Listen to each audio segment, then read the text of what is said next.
Hello दोस्तों, refix India के YouTube channel पे आपका फिर से स्वागत है। और आज हमारे पास एक एलजी का 30 इंच का सेट है। अब यहाँ पर 32 इंच के सेट में यहाँ पर जो कंपनी ने पैनल यूज करा है वो BOE कंपनी का पैनल इसमें यूज करा गया है। तो सबसे पहले मैं आपको यहाँ पर इसका मॉडल नंबर दिखा देता हूँ। तो अगर आप यहाँ पर देखोगे, इसमें यहाँ पर इसका ये मॉडल नंबर स्टिकर पे इसके मेंशन है।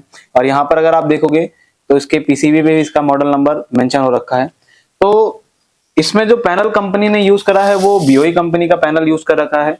अब यहाँ पर दोस्तों इसमें प्रॉब्लम क्या है, सबसे पहले मैं ये चीज आपको दिखा देता हूँ इस सेट को ऑन करके। तो यहाँ पर मैं सेट को ऑन करता हूँ और ऑन करने के बाद देखते हैं कि आप देखोगे यहाँ पर हमारे पास जो प्रॉब्लम है ये व्हाइट डिस्प्ले की प्रॉब्लम हमें देखने के लिए मिल रही है, यानी थोड़ी सी ग्रेइश टाइप इमेज हमें मिल रही है।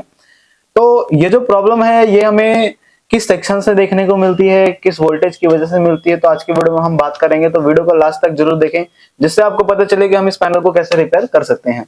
तो चलिए ये हम वीडियो को स्टार्ट करते हैं। तो वीडियो को जब भी हम स्टार्ट करते हैं तो सबसे पहले हमारा काम क्या है, यहाँ पर जब भी आप किसी पैनल को चेक करते हो, पैनल को चेक करने के लिए आपको बेसिक वोल्टेज को चेक करना बहुत ही जरूरी होता है। अब बेसिक वोल्टेज कैसे चेक करना है, देखो आपको मैं बताता हूँ। मल्टीमीटर को रखना है आपको यहाँ पर DC वोल्ट की रेंज पे सेट कर लेना है। तो सबसे पहले हम मल्टीमीटर को यहाँ पर DC वोल्ट की रेंज पे सेट कर लेते हैं और एक प्रोब को हम लगा लेंगे ग्राउंड पे और रेड वायर से हम सभी वोल्टेज को चेक करेंगे। यहाँ पर एक पिन को हम लगा लेते हैं ग्राउंड से। और यहाँ पर अगर आप देखोगे तो हमारे पास यहाँ पर एक फ्यूज है और इस फ्यूज पे हमारी जो वोल्टेज है वो हमें 12 वोल्ट की सप्लाई मिलनी चाहिए। तो यहाँ पर अगर हम देखते हैं तो फ्यूज के इनपुट में हमें 12 वोल्ट की सप्लाई बिल्कुल परफेक्ट तरीके से देखने के लिए मिल रही है। फ्यूज के आउटपुट में अगर चेक करते हैं तो फ्यूज के आउटपुट में भी हमें 12 वोल्ट की सप्लाई मिल रही है। अब दोस्तों यहाँ पर ये 12 वोल्ट की सप्लाई बनने के बाद ये 12 वोल्ट की सप्लाई कहाँ जाती है, सबसे पहले ये जाती है आपकी DC टू DC IC में। और ये जो DC टू DC IC है, ये DC टू DC IC क्या काम करती है, सबसे पहले एक 3.3 वोल्ट बनाकर आउटपुट निकालती है। तो यहाँ पर अगर मैं चेक करता हूँ तो इसका 3.3 वोल्ट अगर आप देखोगे तो यहाँ पर ये 3.3 वोल्ट की सप्लाई बिल्कुल परफेक्ट तरीके से यहाँ पर बन रही है। और ये 3 वोल्ट बनने के बाद दोस्तों क्या है कि यहाँ पर अगर आप देखोगे तो आपका एक रोम IC लगी है और एक यहाँ पर टेकॉन IC है और साथ ही साथ एक LDO यहाँ पर यूज करा गया है, कंपनी ने यूज करा है। अब ये जो LDO है, ये LDO क्या काम करता है, कितनी वोल्टेज निकाल रहा है, यहाँ पर अगर हम देखते हैं तो ये 1.2 वोल्ट निकाल रहा है जो कि इस टेकॉन IC की कोर वोल्टेज होती है। और यहाँ पर रोम IC है, रोम IC की पिन नंबर 8 अगर मैं चेक करता हूँ तो इसमें हमें 3 वोल्ट की सप्लाई मिलनी चाहिए। तो रोम IC की पिन नंबर 8 पे अगर मैं देखता हूँ यहाँ पर, उसको मैं चेक कर लेता हूँ बिल्कुल परफेक्ट तरीके से।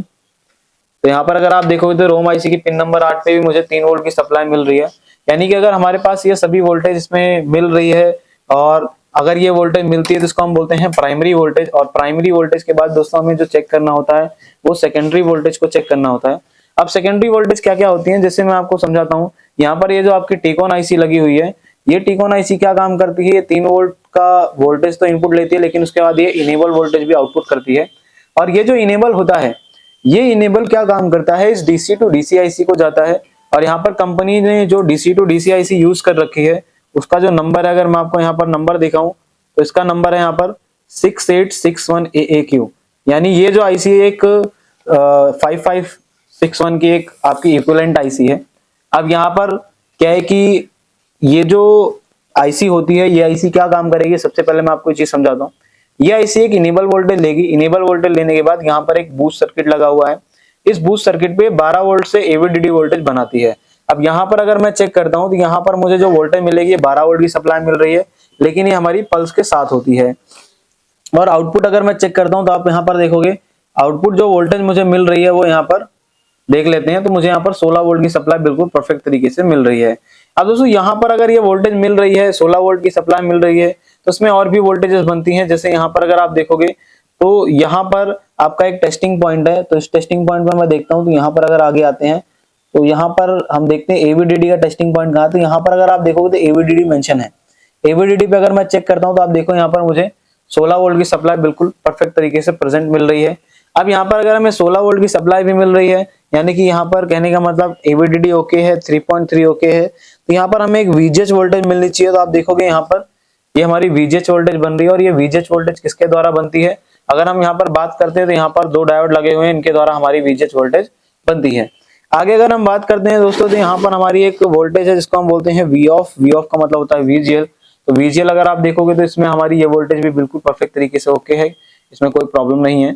अब दोस्तों अगर आपकी यहाँ पर सारी वोल्टेज ओके बन रही है तो इसके बाद हमें क्या चीज चेक करना होता है, अगर आप यहाँ पर देखोगे तो हमारे पास एक सेक्शन है जिसको हम बोलते हैं गामा सेक्शन।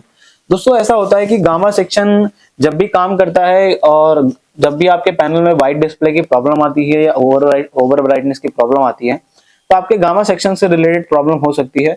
तो वहां पर आपको सबसे पहले क्या चेक करना, जितने भी आपके यहाँ पर देखोगे तो काफी सारे रेजिस्टेंस लगे हैं, इन सभी रेजिस्टेंस पे आपको वोल्टेज चेक करना होता है, भी आउटपुट आपका वोल्टेज बन रहा है नहीं बन रहा। तो अगर आपको यहाँ पर कोई वोल्टेज नहीं मिलता तो उसके लिए कई बार हमें सेम स्केलर की जरूरत पड़ती है। तो सबसे पहले हम यहाँ पर वोल्टेज को चेक करेंगे। अगर यहाँ पर देखोगे तो यहाँ पर जैसे यहाँ पर लिखा हुआ है वोल्टेज 18, वोल्टेज 17, वोल्टेज 16, यानी कि हमारे टेस्टिंग पॉइंट बने हुए हैं। और यहाँ पर ये 1 नंबर से लेकर 18 नंबर, यानी कि इसमें गामा के 18 चैनल यहाँ पर दिए हुए हैं कंपनी ने। यहाँ पर अगर मैं चेक करता हूँ तो आप देखोगे यहाँ पर मुझे 39 मिली वोल्ट मिल रहा है गामा 1 पे, और गामा 2 पे अगर मैं चेक करता हूँ तो यहाँ पर भी मुझे 39 मिली वोल्ट मिल रहा है, और गामा 3 पे चेक करता हूँ तो यहाँ पर भी मुझे 39 वोल्ट की सप्लाई मिल रही है मिली वोल्ट में। अब यहाँ पर अगर हमें दोस्तों इस तरीके से सप्लाई मिलती है तो सेट को ऑफ कर लेना है, और सेट को ऑफ करने के बाद दोस्तों हमें क्या है कि यहाँ पर सबसे पहले यहाँ पर एक इम्पीडेंस वैल्यू चेक करनी है। अब इम्पीडेंस वैल्यू कैसे चेक करना है सभी ट्रैक्स के, देखो मैं आपको समझाता हूँ। पहले इम्पीडेंस वैल्यू हम कैसे चेक करेंगे, तो यहाँ पर हमने क्या करना है, मल्टीमीटर की रेड वायर को ग्राउंड से लगा लेना, मल्टीमीटर को सेट करना है डायोड रेंज पे। तो यहाँ पर हम मल्टीमीटर को डायोड रेंज पे सेट करते हैं। ब्लैक वायर से आपको इम्पीडेंस वैल्यू चेक करनी है। इम्पीडेंस वैल्यू कैसे चेक करते हैं ये चीज मैं आपको समझाता हूँ। अगर आप यहाँ पर देखोगे तो यहाँ पर काफी सारे पीएफ इसमें कंपनी ने लगा रखे हैं। अब यहाँ पर मैं क्या काम करता हूँ, इस पॉइंट पे अगर देखता हूँ तो देखो यहाँ पर मुझे इम्पीडेंस जो वैल्यू मिल रहा है वो बहुत ही लो वैल्यू मिल रहा है। दूसरे पे चेक करता हूँ तो यहाँ पर अगर देखोगे तो इस पे भी मुझे जो इम्पीडेंस वैल्यू मिल रहा है ये भी बिल्कुल कम मिल रहा है। दूसरे पे अगर चेक करता हूँ तो इस पे हमें थोड़ा जो इम्पीडेंस वैल्यू थोड़ा ज्यादा मिल रहा है। फिर इसके आगे वाले पे चेक करता हूँ तो आप देखोगे यहाँ पर इम्पीडेंस वैल्यू काफी हाई है। अब यहाँ पर क्या है कि यहाँ पर अगर आपको कम वैल्यू दिखा रहा है यानी कि यहाँ पर आपकी बिल्कुल ही कम वोल्टेज बनती है, और यहाँ पर अगर हम धीरे धीरे बढ़ रहे हैं तो हमें ज्यादा वैल्यू बता रहा है, यानी कि यहाँ पर जो गामा के चैनल है वहां पर ज्यादा वोल्टेजेस बन रही है। फिर यहाँ पर चेक करते हैं सीधा, अगर आप देखोगे तो यहाँ पर 421 आ गई। फिर यहाँ पर चेक करते हैं आगे वाले पॉइंट पे तो यहाँ पर हमारा 421 यानी 20 के अराउंड ओके है। अब गामा 9 पे अगर चेक करते हैं तो यहाँ पर भी हमारी 418 के अराउंड है। अब यहाँ पर अगर आगे चेक करते हैं तो आगे अगर आप देखोगे तो यहाँ पर भी हमारी वैल्यू आ रही है। गामा 7 पे चेक कर लेते हैं, यहाँ पर भी, यहाँ पर अगर आप देखोगे तो 388 के अराउंड है वैल्यू, और गामा 6 पे चेक करता है तो यहाँ पर 362 है, यानी यहाँ पर थोड़ी सी कम हो रही है वैल्यू, यहाँ पर 322 हो गई। आगे अगर चेक करते हैं तो यहाँ पर 275 हो गई है, और यहाँ पर आगे चेक करते हैं तो यहाँ पर हमारी 231 हो गई है। फिर आगे और चेक करते हैं तो यहाँ पर अगर आप देखोगे तो यहाँ पर 106 हो गई है, और यहाँ पर आगे चेक करते हैं तो यहाँ पर 35 हमें मिल रही है। अगर हमें दोस्तों यहाँ पर 35 मिल रही है तो मैं आपको बताता हूँ, जब भी गामा 1 को आप चेक करते हैं यानी गामा 1 पे हमारी एवीडीडी वोल्टेज आती है, और एवीडीडी वोल्टेज पे अगर हम यहाँ पर चेक करते हैं तो यहाँ पर जो हमें वैल्यू मिल रही है वो हमें 36 मिली उसमें वैल्यू मिल रही है। तो यहाँ पर अगर हम देखते हैं तो यहाँ पर हमारे पास एक एवीडीडी का टेस्टिंग पॉइंट है। एवीडीडी पे अगर हम जीआर चेक करते हैं तो आप देखोगे यहाँ पर हमें 453 का राउंड यहाँ पर वैल्यू मिलनी चाहिए, जो कि हमें यहाँ पर वैल्यू ये नहीं मिल रही है। तो इस कंडीशन में अगर आप देखोगे तो यहाँ पर काफी सारे ये पीएफ लगे हुए हैं, इन सभी पीएफ को हम चेक करते हैं। तो यहाँ पर हम क्या काम करेंगे, सबसे पहले इसकी जीआर लेते हैं। तो यहाँ पर देखोगे तो ये क्या है कि हमें जो जीआर यहाँ पर देखने के लिए मिल रही है वो 16 मिली वोल्ट वैल्यू के अराउंड मिल रही है। और यहाँ पर अगर हम चेक करते हैं इस साइड तो यहाँ भी हमें जो वैल्यू मिल रही है वो भी हमें 15 के अराउंड मिल रही है। यानी कि यहाँ पर क्या है कि ये जो पीएफ है ये हमें कम वैल्यू दे रहा है। इसके आगे अगर हम चेक करते हैं तो आगे अगर आप देखोगे तो यहाँ पर ये काफी हाई वैल्यू दे रहा है, जो कि ये हमारा जो पीएफ है ये ओके है। अभी देखो इसमें क्या है कि यहाँ पर ये कोई वैल्यू नहीं दे रहा। दूसरी साइड चेक करता हूँ, देखो दूसरी साइड ग्राउंड से जुड़ा होता है इसलिए वैल्यू देगा, क्योंकि वन साइड पीएफ वैल्यू देगा और वन साइड कुछ नहीं देगा वैल्यू, तो यानी वो ओके माना जाता है।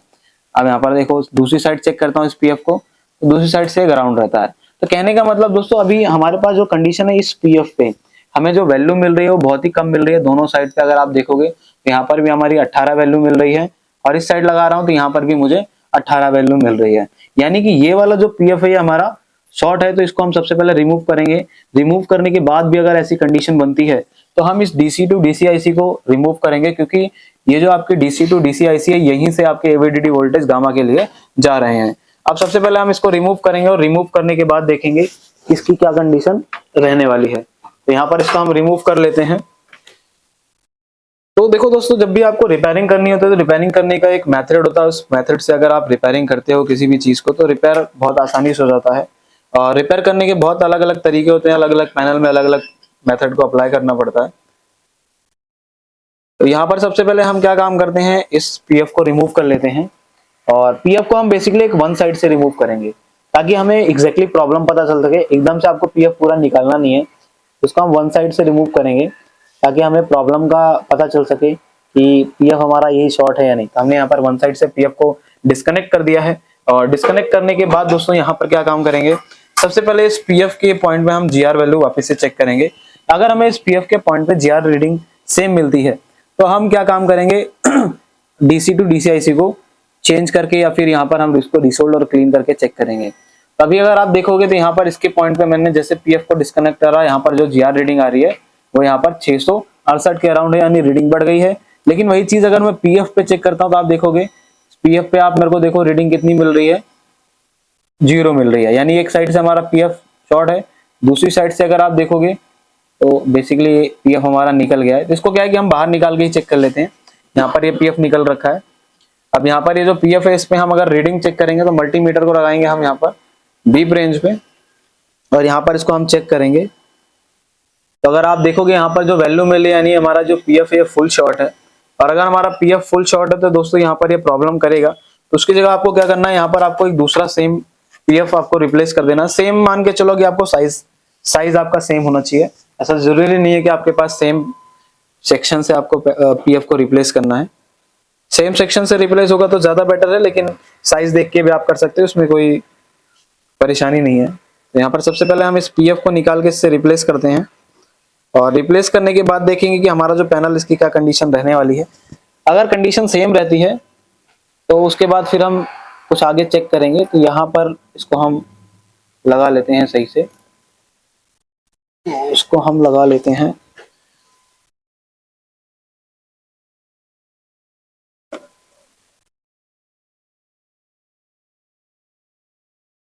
तो यहाँ पर आपका जो पीएफ है, आपकी जो ट्विजर है वो थोड़ी अच्छी होनी चाहिए जब भी आप काम करते हो। तो यहाँ पर हम क्या काम करेंगे, थोड़ा पेस्ट अप्लाई करेंगे ताकि हमारा जो पीएफ है वो जाए ना। उसको हम यहाँ पर अप्लाई करते हैं कुछ इस तरीके से।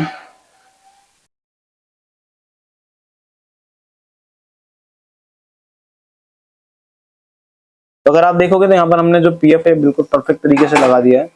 पीएफ को लगाने के बाद वापस हम एक बार यहाँ पर रीडिंग चेक करेंगे कि हमारा जो पीएफ हमने लगाया है क्या वो सही है या नहीं। क्योंकि कई बार ऐसा होता है पीएफ लगाने के बाद वापस सेम रीडिंग दिखाता है। तो अगर आप देखोगे यहाँ पर अभी जो रीडिंग है हमारी बिल्कुल वही सेम रीडिंग है जो शॉर्टिंग निकालने के बाद हमें दिखा रहा था। तो अब इस कंडीशन में क्या है, सबसे पहले हम यहाँ पर इसको वोल्टेज देंगे। और वोल्टेज देने के बाद दोस्तों हम इसको चेक करेंगे कि यहाँ पर क्या गामा की वोल्टेज बन रही है नहीं बन रही। अगर गामा की वोल्टेज नहीं बनेगी तो फिर आगे देखेंगे क्या करना है हमें। तो थोड़ा सा टेम्परेचर इसका हाई है, टेम्परेचर को लो करेंगे और यहाँ पर थोड़ा सा हम इसको साफ करेंगे। क्योंकि जब भी हम काम करते हैं तो क्लीन करना बहुत जरूरी है ताकि यहाँ पर क्या है कि आपका आगे कोई प्रॉब्लम ना आए। तो यहाँ पर क्या काम करेंगे, सबसे पहले हम सेट को ऑन करेंगे और सेट को ऑन करने के बाद यहाँ पर गामा 1 पे चेक करेंगे। मल्टीमीटर को डीसी वोल्ट पे लगाएंगे। तो यहाँ पर अगर आप देखोगे तो गामा 1 पे हमें जो वोल्टेज मिल रही है वो हमें अब 15 वोल्ट की सप्लाई मिल रही है। इससे पहले जो वोल्टेज हमें मिल रही थी वो हमें यहाँ पर 29-25 मिली वोल्ट के अराउंड मिल रही थी। और यहाँ पर गामा 2 पे देखोगे तो यहाँ पर 15 वोल्ट है, गामा 3 पे देखोगे यहाँ पर 13 वोल्ट है, गामा 4 पे देखोगे तो यहाँ पर यानी कि धीरे धीरे ये वोल्टेज कम हो रही हैं।